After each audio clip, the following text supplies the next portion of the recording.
Wow, wow, wow, wow, wow, wow, wow. On est mieux que chez soi.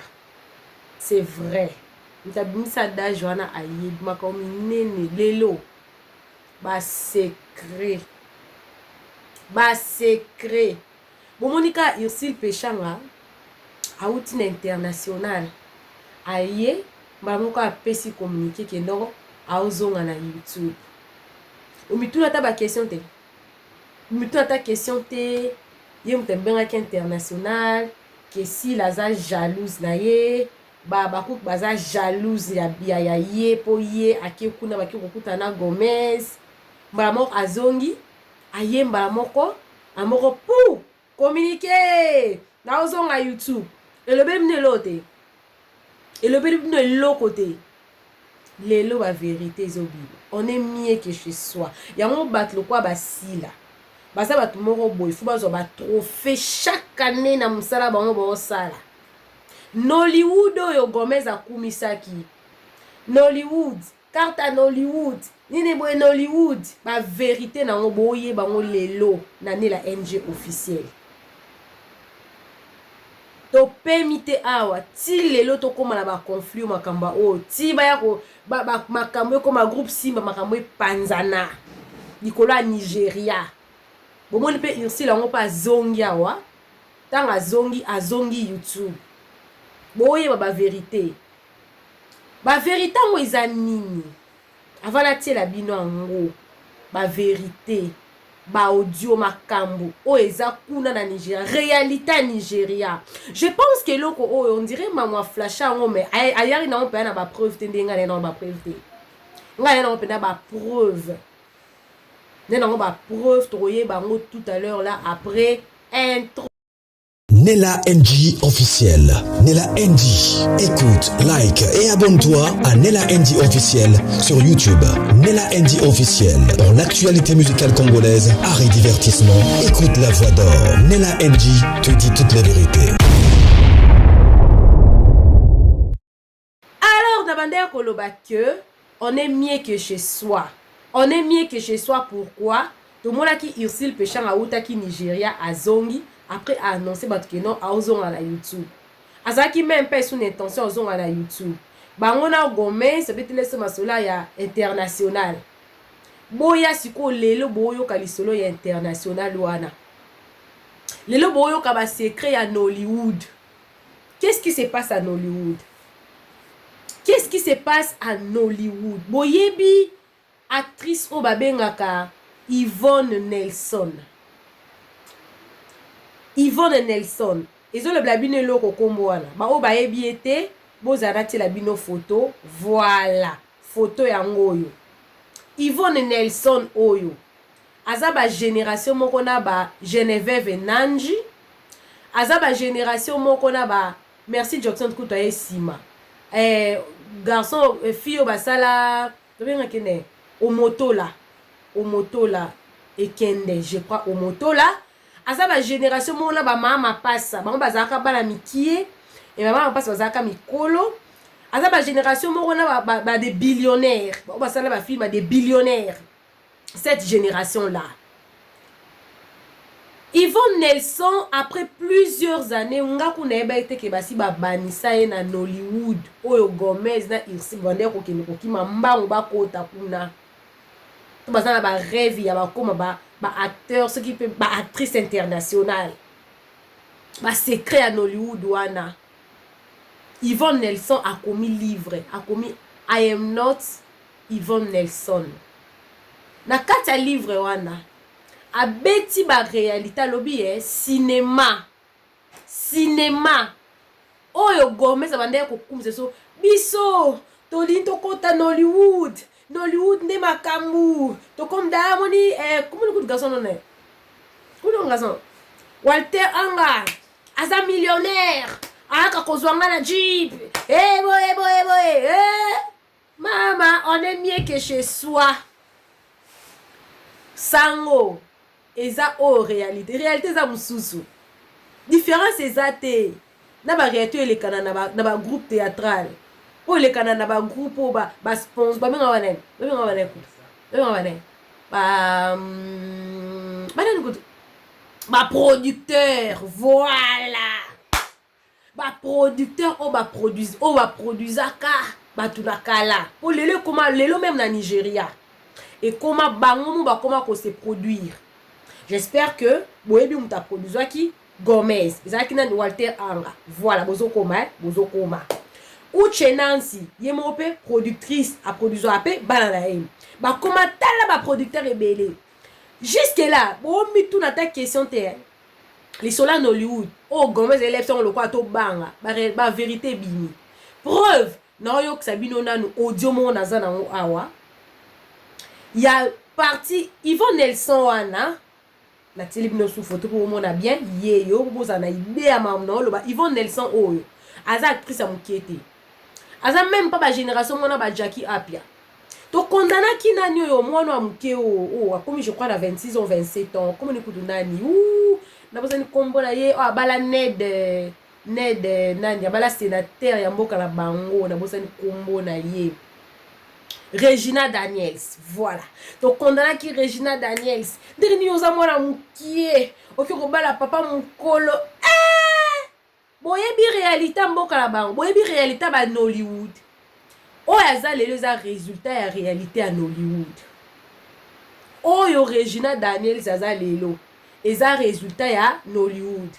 Oh yo nani yo fio nani yo comme nani ba Nigeria belé o baza lelo eza résultat ya Hollywood. En fait bino le barake non ba Nigeria kutu gouvernement na bango a produisaka bango a supportaka bango bokolo ka secret wana ya ko supporter ba Nigeria. En fait une industrie Hollywood créée par je ne sais pas ce qu'ils a gouvernement en Nigeria pas dire que non kotsaka mbongo film kotsaka mbongo et tout soutenu par le gouvernement, un budget voté par le gouvernement nigérien.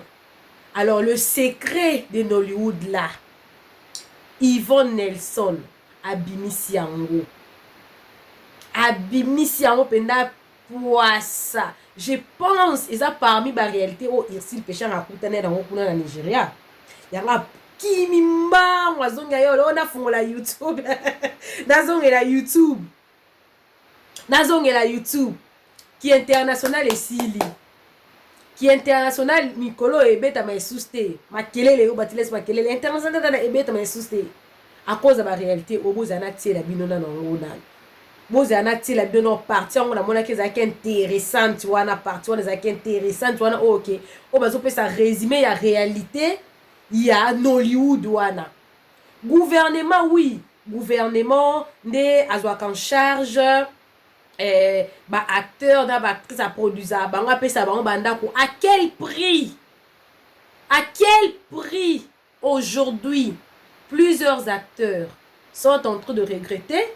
Ceux qui ont compris commencent à s'autoproduire eux-mêmes. Ceux qui sont en bateau bakenda en Hollywood ba se sacrifier. Ils ont peut-être ba repérer au talent na yo imposer bango. Mais ceux qui ont qui ne aussi le demander, tu veux entrer là-bas. Le quoi ici dans Gomez de bakenda ki kuna. Solo comme à la niveau ba Hollywood wana o bango ba ngaba kota kuna. Sacrifice. Bolanda. Ngaya kana ba preuve vite. Ngaya kana ba preuve. Mama c'est qui singa Monica Irsil boy. Ayemba mbangu. Nazongi YouTube. Wewe lo razongi YouTube.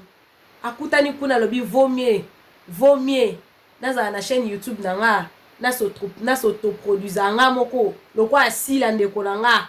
Ye wana pe CP sila te CP le za kaka. Mais wa akute na réalité kuna. Mso azo regretter na minute. On est mieux que chez soi. Yoza na ona Congo. Osho yeba na yoza na mwa kombo na yo. Na comme international. Tala kwa invité yo. Na koloka kokota na industrie. Okoma ko jouer lokola bango. Ba sacrifice parce que na koma wala. Olanda. Sautez le cinéma ne paye nulle part dans le monde. Oui, surtout pas en Afrique. Oui. On a longtemps dit que oh, le cinéma paye, mais ça paye seulement au Nigeria. Ça ne paye pas au Cameroun. C'est faux. Oh. Et Yvonne Nelson a sorti un livre, Manyaka Malambo Bitaboube.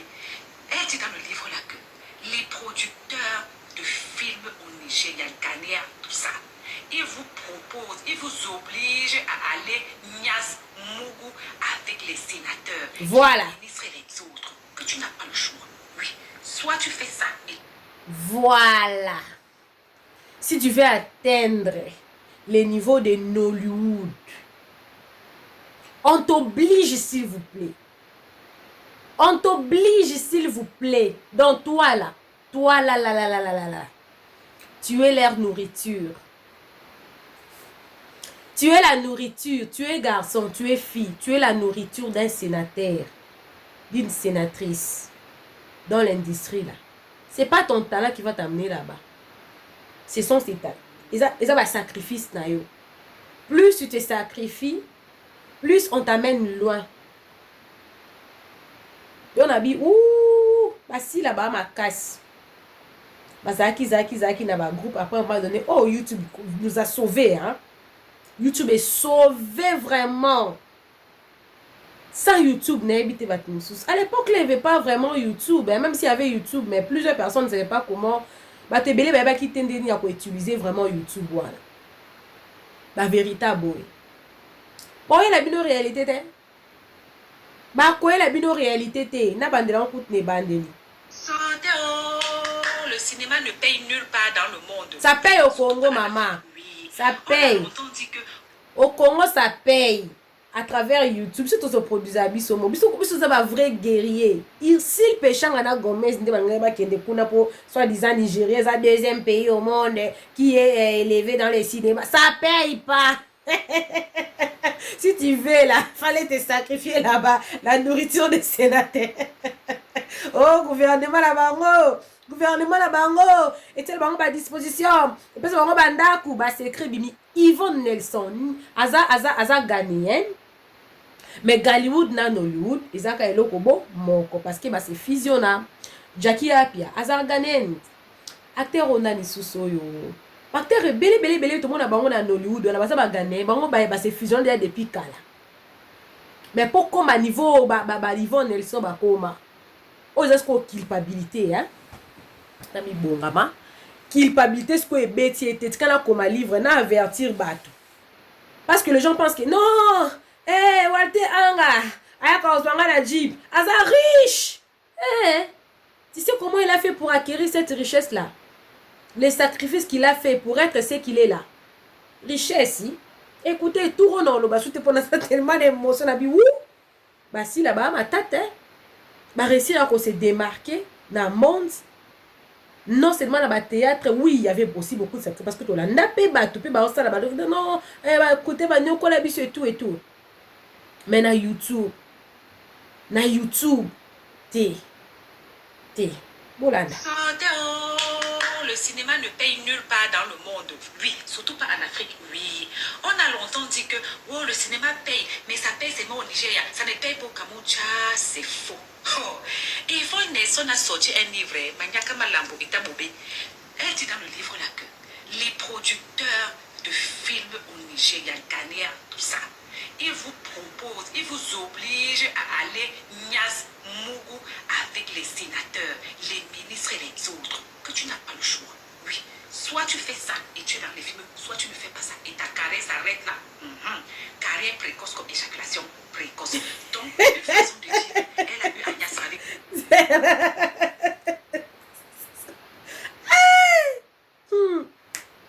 Dans la vie là, non, tiens. Non, ne peut pas copier, t'es pour Mathieu ou Ezra la NG officielle. Non, tiens. Dans la vie, n'enviez personne. Dans la vie, non. Tous ceux qui envier, acteur nigérien, t'as un niveau coma. Yvonne Nelson, elle n'est pas n'importe quelle actrice. Ça va succès. On a dit comment acteur pensé belete Van Vicker. Sera Van Vicker. Voilà Van Vicker. Na mo comme pasteur bo ça qui pembe filme betondo lule makasi boy batuna ba filme belé.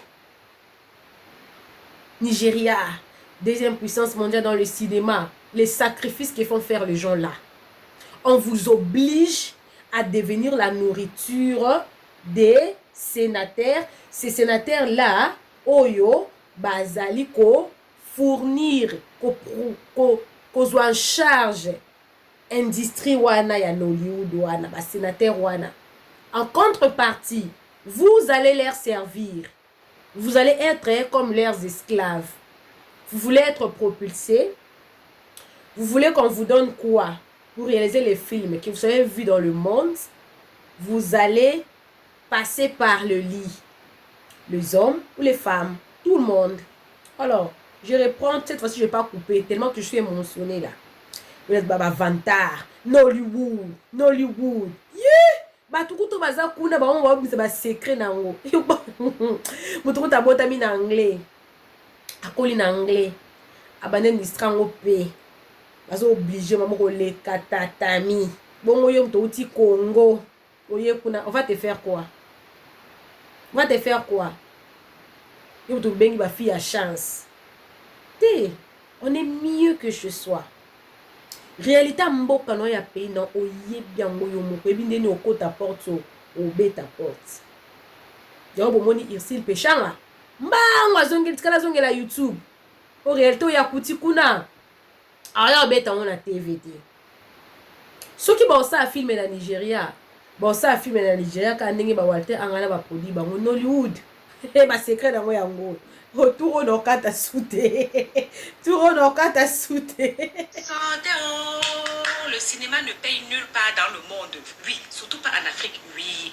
On a longtemps dit que oh, le cinéma paye, mais ça paye seulement au Nigeria. Ça ne paye pas au Kamoucha. C'est faux. Oh. Et Yvonne Nelson a sorti un livre, Maniaka Malambo Itabobe. Elle dit dans le livre là que les producteurs de films au Nigeria, Kenya, tout ça, ils vous proposent, ils vous obligent à aller Nias Mougou avec les sénateurs, les ministres et les autres, que tu n'as pas le choix. Soit tu fais ça et tu dans les films, soit tu ne fais pas ça et ta carrière s'arrête là. Carrière précoce comme éjaculation précoce. Donc, une façon de dire qu'elle a eu à Nias avec les ministres et les autres pour pouvoir voir l'offre dans sa carrière. C'est pas tout. Elle nous apprend qu'elle aurait avorté à 25 ans. Elle était enceinte d'un musicien là. Le musicien là lui a dit que ma chérie, tu avortes l'enfant là, tu as le choix. Je ne te donne pas le choix. Donc elle a retiré l'enfant. C'est pas tout.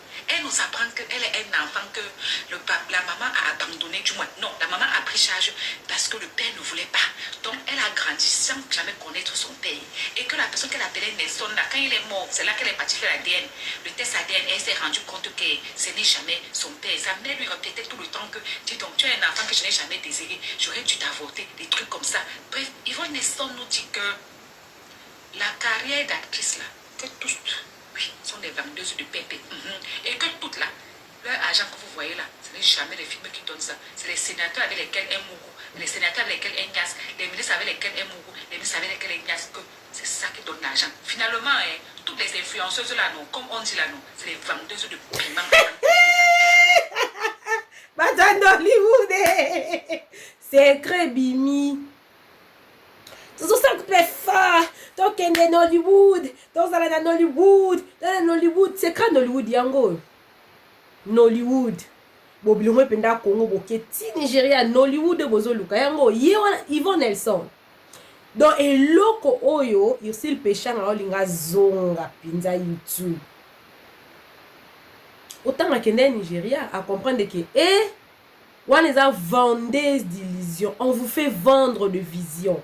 On vous fait vendre l'extérieur. Ce sont des tombeaux blanchis en fait. Ce sont des tombeaux blanchis. On vous voile ce qui est la réalité. La réalité ou les réalités. C'est ce que Yvonne Nelson a fait sortir là. Yango Yvonne Nelson abimisi. Yango réalité. Yango réalité. Oh merci Johnson. Oh Regina Daniels. Oh nani. Bazabile ya basénateur. Oh, merci de ça abali moi abali ceux qui prince azalaki nde ba sepel nae chance et sourire. Oh nani, je ne vais azalaki. Oh mutu ba bala kate azalaki. donc kuna soko kei so leki tatami so muto asepeli na yo abali yo mais inflation sozomona wana boye oyo bazalaka bakendaka na face class baza baacteur nigérien bakendaka face class ils ont eu à faire de sacrifice. Nollywood c'est pas facile. Nollywood c'est pas facile. Yango bomoni Irsil Pechang atanga uti Nigeria azongela lobi et kanga na ya kozongela na sala YouTube malgré ça retard asala ta YouTube po bato kwa basila baza a féliciter na mboka lokwa Congo a se forger na Congo kawana abundani abimi wazalelo. Bravo Sila Bissal et bravo les autres acteurs. Oh bo sali ka bo yebani bo saleli ki complexe te ba complexe loka ba Irsil Pechang réalité yango boyo ki natango ko pour la deuxième fois boyo ka bien message il est vraiment bien ba vendeuse de rêves ba vendeuse d'illusions olula ne roboma biso. Le cinéma ne paye nulle part dans le monde, oui, surtout pas en Afrique, oui. On a longtemps dit que oh, le cinéma paye, mais ça paye seulement au Nigeria, ça ne paye pas au Cameroun, c'est faux. Oh. Et Yvonne Nelson a sorti un livre, Manyaka Malambo Itabobe. Elle dit dans le livre là que les producteurs de films au Nigeria, Ghanéens, tout ça, ils vous proposent, ils vous obligent à aller Nias Mougou avec les sénateurs, les ministres et les autres, que tu n'as pas le choix. Oui, soit tu fais ça et tu es dans les films, soit tu ne fais pas ça et ta carrière s'arrête là. Carrière précoce comme éjaculation précoce. Donc, une façon de dire qu'elle a eu Agnès avec les ministres et les autres pour pouvoir avoir long feu dans sa carrière. C'est pas tout. Elle nous apprend qu'elle aurait avorté à 25 ans. Elle était enceinte d'un musicien là. Le musicien là lui a dit que ma chérie, tu avortes l'enfant là, tu as le choix. Je ne te donne pas le choix. Donc elle a retiré l'enfant. C'est pas tout. Elle nous apprend qu'elle est un enfant que la maman a abandonné. Du moins, non, la maman a pris charge parce que le père ne voulait pas. Donc elle a grandi sans jamais connaître son père. Et que la personne qu'elle appelait Nelson là, quand il est mort, c'est là qu'elle est partie faire l'ADN. Le test ADN, elle s'est rendue compte que ce n'est jamais son père. Ça venait lui répéter tout le temps que, dis donc, tu es un enfant que je n'ai jamais désiré. J'aurais dû t'avorter, des trucs comme ça. Bref, Yvonne Nelson nous dit que la carrière d'actrice là, que tous, oui, sont des vendeuses de pépé. Et que toutes là, leur argent que vous voyez là, ce n'est jamais les films qui donnent ça. Jamais. Les avec lesquels est Mougou, les sénateurs avec lesquels est Nias, les ministres avec lesquels est Mougou, les ministres avec lesquels est Nias, que c'est ça qui donne l'argent. Finalement, toutes les influenceuses là, non, comme on dit là, non, c'est les vendeuses de piment à temps complet, à bisous. Moutabimisi yango Yvonne Nelson. Aza parmi ba actrice ya makasi ya Hollywood na Nollywood. C'est pas n'importe quelle. Elle est là, je vous ai mis là la photo. C'est pas n'importe quelle actrice. Ce n'est pas n'importe quelle actrice. Elle est comparable à Merci Johnson, Geneviève Nandji et Omotola. Qui encore? Ba maman ma passa, ba papa ba billionnaire, baza penda na ba standard wana. Ba Jackie Apia, aza na ba standard wana. Akokita bimisi akomi na livre à Sanza Lobby. On est mieux que chez soi. To lingaka baye ko proposer au toc toc toc toc toc. To mona ki yo, to sepel na yo. Yaka ko jouer place boy. Caché na yango ndo ye. Mais ko kende maweli sana. Ma weli sana. Peton bote trouble, misi trouble. Si la fingami pona ba oyo vérité yango yo. Yango bomoni Irsil Pechang akimi mbangwa yembama nazonga na YouTube. Po kuna na Nigeria eloko ezate. Bo suka kana ba gag na bomba osala wana. Bo suka ka wana ba Walter Anga. Komata na Nollywood. Sacrifice na ba ke na mikabi et pas ba sénateur. So vous coûtez na chance ba bali yo. Ndenge ba Regina Daniel babali, ndenge ba Merci Johnson babali. Kutana mutu mo boete azwa ki o gender mais gender amoni ke oh peut-être moi servi dans article bien moni bango babali kambala mbongo parce que industrie na bango wana tant baza ko bishop mana sénateur sénatrice donc ya mibala mana ba sénatrice ya basa mana ba sénateur ale so moni mutu sepeli penza makasi msupe manete msupe na limo bala mwana ngai donc n'enviez personne. Olu les âmes abeilles. koluka ko prouver bato ke nga naza international eza mabe toyebaki te ke ba secret o un jour ebima mais yango ebimi yango moni Ursule Pechanga kimi mbanga yo fungola chaîne YouTube po azalaki sur place aoki pe peut-être ba masolo peut-être pe ba proposer bango peut-être abangi pe to vieza pe makambo ebele à comprendre la réalité. À comprendre la réalité. Na vie, ba ki maramba on a succès te, ba travailler ka succès yaka na musala. Soko kimimba on a succès, o regretter. Yvonne Nelson ye a regretter. Tia komi livre nde motema ne tikali kimia. Tia komi livre, abande ko sala. Quoi bon d'avoir le succès, l'argent et tout. Au soki il faut bimana mutu yo za na talent na mbité talent zo compter te il faut bimana na sénateur weza boy osani ulingo yebana osani na ba avortement pale lelo atie penda industrie hollywoodienne KO debout ba est-ce qu'on contredire maloba ya ya Yvonne Nelson baya ko contredire muto contredire azana ba preuve na ye balula ate ba secret somo boye ben d'histoire tozolula o gouvernement la bango gouvernement la bango te ba individu nde ba sali moi plateforme mo ya ko banda ko utiliser ba jeune fille abat bokomi ba sacrifice ta bango tu n'as pas le choix tu veux les succès tu passes par là. Oza na moi chance donc en passant par là ba moko pe ozibe moi mutu pe abali donc to mona Regina Daniels abalaki Ned Noé soki Noé kwana to mona wana abote ba mi balé wana azwaki bonga à travers ba industrie wana vérité nde yango wana na vie to envie rabatuté to zela ka succès na biso et faire attirer biso bato malam travailler ka dur au moins que succès na et qu'on faire attirer au batamala. Mais quand tu vas toquer les portes, tu risquerais de toquer la mauvaise porte et tu vas te retrouver dans les merdes comme Yvonne Nelson à se retrouver dans la merde. Et t'es Ursule Pechanga à qui mi mbanga au fond la YouTube. Ah donc à fond te ma zongi à comme d'ailleurs ko le bla batuke boya kala mingi te na zo banda makambu na YouTube. Elle a compris qu'elle a perdu beaucoup de temps là-bas. Il n'y avait rien là-bas, rien de bon. Gomez a tchèque une rire, mais Gomez a tchèque une rire. Pour la nuit, m'as-tu vu? Ba mon a épée, a commis dans level, a bimi, a commis coup dans la ligne.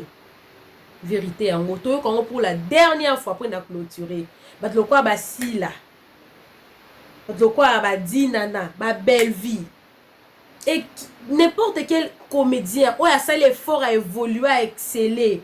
5 ans à la quoi a épaté votre demandé mobwe baza félicité to ndamo pour la dernière fois pour na chiter la ngai ba secret en ngoyo so boyeba quitter pourquoi est-ce que Ursule Pechanga ayaki ozongela bande la chaîne à YouTube réalité en ngoyo nulle part dans le monde oui surtout pas en Afrique oui on a longtemps dit que le cinéma paye mais ça paye seulement au Nigeria ça ne paye pas au Cameroun Vandes Division Yvonne Nelson a sorti un livre Manyaka Malambo Itabobe elle dit dans le livre là que les producteurs de films au Nigeria Ghanaiens tout ça ils vous proposent ils vous obligent à aller Nias Mougou avec les sénateurs les ministres et les autres que tu n'as pas le choix oui. Tu n'as pas le choix soit tu ne fais pas ça et ta carrière s'arrête là carrière précoce comme éjaculation précoce.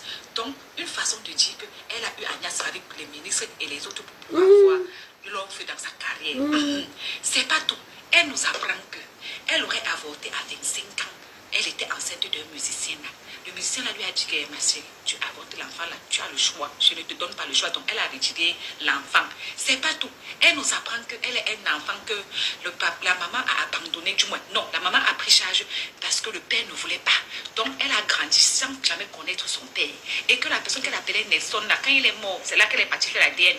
Le test ADN, elle s'est rendue compte que ce n'est jamais son père. Ça venait lui répéter tout le temps que, dis donc, tu es un enfant que je n'ai jamais désiré. J'aurais dû t'avorter, des trucs comme ça. Bref, Yvonne Nelson nous dit que la carrière d'actrice là, tous, oui, sont des vendeuses de pépé. Et que toutes là, leur argent que vous voyez là, ce jamais les films qui donnent ça. C'est les sénateurs avec lesquels est Mourou, les sénateurs avec lesquels est Nias, les ministres avec lesquels est Mourou, les ministres avec lesquels est Nias, que c'est ça qui donne l'argent. Finalement, toutes les influenceuses là, non, comme on dit là, non, c'est les vendeuses de piment à temps complet. Bah, Nigeria coûte, gouvernement la bango, assisté na kabango, des vendeurs de rêves, on fait vendre le rêve, comme si là-bas c'est Eldorado, et les qui Congoté. Et les qui Congoté. Congo, ya na ndenge nango. Ndenge bat ba évoluer kuna. Mais oh Nollywood wana. Et les qui nango Congoté, Lokuta. Yvonne Nelson a sa bimisi vérité. Ici le péchant a moni réalité. On a kimi mbanga bit kale ozongela moi YouTube channel langa et ko pesa ma visibilité kuna eloko ezate. Basaki ba polémique moko ezanga tina. Débat eza kulo. Fini, terminé. Coucou à tous les Nela Chou, les Nela Cœur, les Nela Love et bienvenue à tous mes nouveaux abonnés, c'est-à-dire que tu es nouveau sur ma chaîne. N'hésite pas à t'abonner, clique la cloche notification, aimez la vidéo, commentez et surtout partagez la vidéo. Hein? Des vérités comme ça, toujours chez Nela NG officiel. Tu veux une publicité, tu as tes produits, tu as ta musique, tu veux la promotion, en tout cas, n'hésitez pas. Contactez-moi sur ce numéro-là. Le numéro a changé suite à certaines raisons. On a changé le numéro. Alors, contactez-moi sur WhatsApp et appel. Nous allons bien parler. Bon dimanche et bon début de la semaine. Que Dieu vous bénisse. Bisous, bisous. Bye!